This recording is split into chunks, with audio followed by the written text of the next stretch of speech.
Hey, welcome to our Bible study group, Journey with Jesus, where we're using the Bible Recap Study Plan by Terry Lee Cauble to go through the Bible chronologically in a year. We are on day 9 of our study. If this is your first time seeing this video or even hearing about the Bible Recap, it's not too late to join us. You can jump into the day that we're on, or you can start on day 1, whichever one works for you. Feel free to comment or ask questions if you don't know what that is. I would love to help you.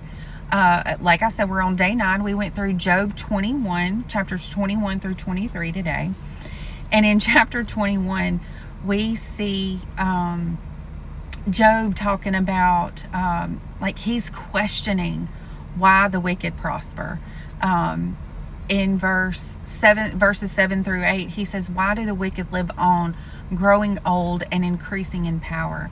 They see their children established around them, their offspring before their eyes." And he's kind of like, hold on, why do bad people get all the good stuff? In Habakkuk, I had to look back in chapter 1, verse 13, he kind of thought the same thing. He says, "Your eyes are too pure to look on evil. You cannot tolerate wrongdoing. Why then do you tolerate the treacherous?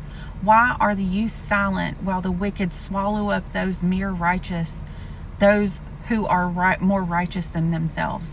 We often see in our world that bad things or good things aren't limited.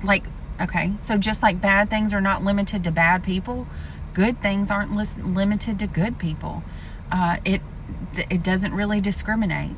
And so while it seems kind of unfair sometimes, we aren't exempt. I heard it this morning that the elect are not exempt from hard or bad things.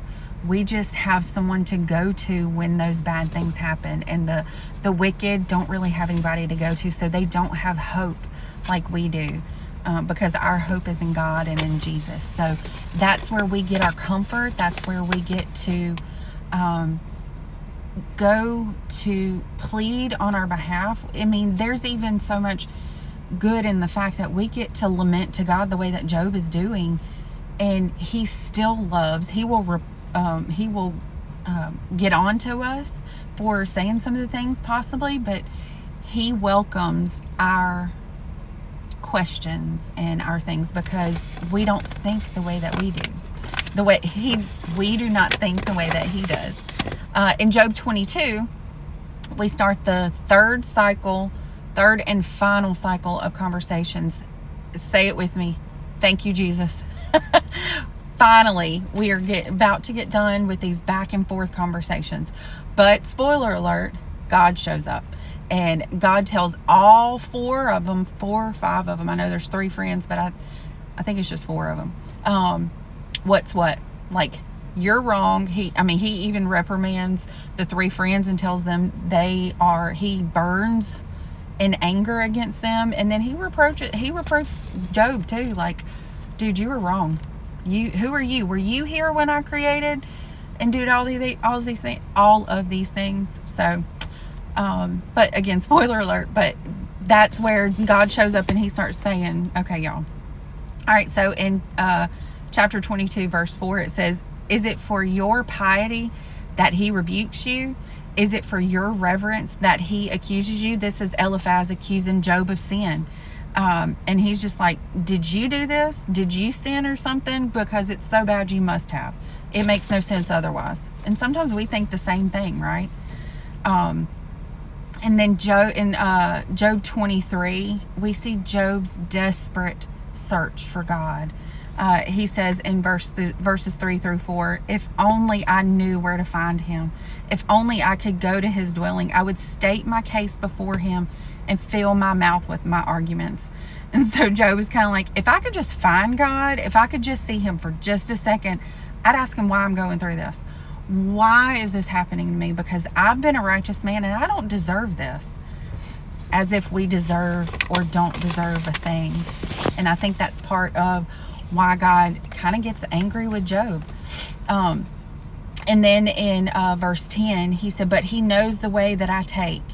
When he has tested me, I will come forth as gold. So Job here is explaining that when God is done testing me, I know that I'm going to come out of this okay.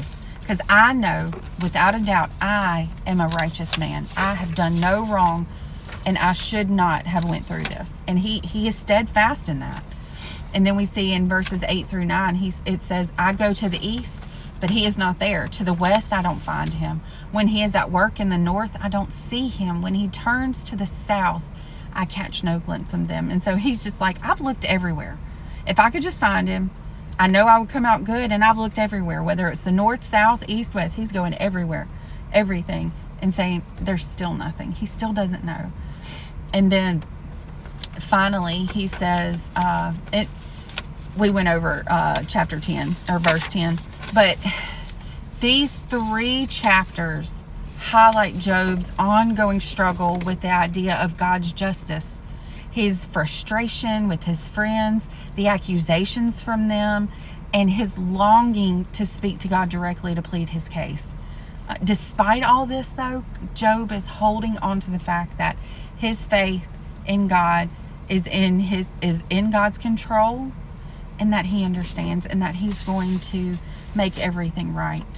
And so we just see such the struggle there that, it's the same thing that we all do. I mean, even like I mentioned before in Habakkuk, he was kind of like, why do the wicked prosper when at the cost of the righteous? And I mean, that's the big question in life, kind of.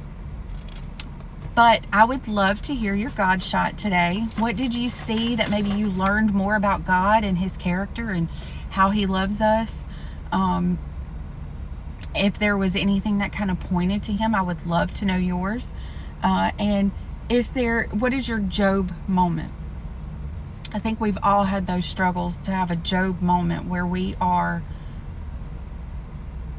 questioning the things that we're going through and why we're going through things, and trying to figure out what is going on here, and how did that strengthen your faith?